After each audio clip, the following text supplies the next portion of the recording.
પ્રવાસીઓની ફૂડ પોઈઝનિંગની અસર થવાની ઘટના સામે આવી છે. આણંદ, નડિયાદ અને ગાંધીનગરના પ્રવાસીઓને ફૂડ પોઈઝનિંગની અસર થઈ છે. ગોંડલમાં સવારે નાસ્તો કર્યા બાદ ફૂડ પોઈઝનિંગની અસર થઈ હોવાની વિગતો જાણવા મળી છે. 30 જેટલા પ્રવાસીઓને ફૂડ પોઈઝનિંગની અસર થઈ છે.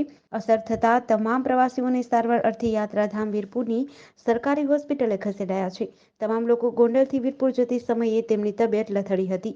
હું ડૉક્ટર કે રાનપરિયા વીરપુર ખાતે મેડિકલ ઓફિસર તરીકે ફરજ બજાવું છું. આજે સવારે 11 સવા 11ની આજુબાજુ તાવ, ઉલટી અને ઉબકા અને ધ્રુજારી સાથે પેશન્ટ આવેલા છે. એ પેશન્ટ હિસ્ટ્રી લેતા એમને સવારે ગોંડલ સ્વામિનારાયણ મંદિરમાં ખાધેલું છે અને અહીંયા કાગોળ દર્શન કરવા આવેલા છે. રસ્તામાં એમને ઉલટીની તકલીફ થતાં અમે અહીંયા એડમિટ કરેલા છે. ટોટલ 28 જણા એડમિટ કરેલા છે અને અત્યારે બધા સારવાર હેઠળ છે. સાહેબ, રિફર કોઈને કરવામાં આવ્યા છે અહીંથી? રિફર અત્યારે નથી કરવામાં આવ્યા. અત્યારે કન્ડિશન અત્યારે અમે જોઈ છીએ. જરૂર લાગશે તો અમે રિફર કરશું. અમે ખંભોરજ ગામ આણંદ તાલુકામાંથી આવીએ છીએ. સ્વામિનારાયણ મંદિર દર્શન કરવા આવ્યા હતા ગોંડલ. સવારે નાસ્તામાં મેં ઢોકળા અને ચા લીધી હતી તો તબિયત બધાની ખરાબ થઈ ગઈ છે. હા, અને આપ ક્યાંથી ક્યાં જતા હતા અત્યારે હાલ?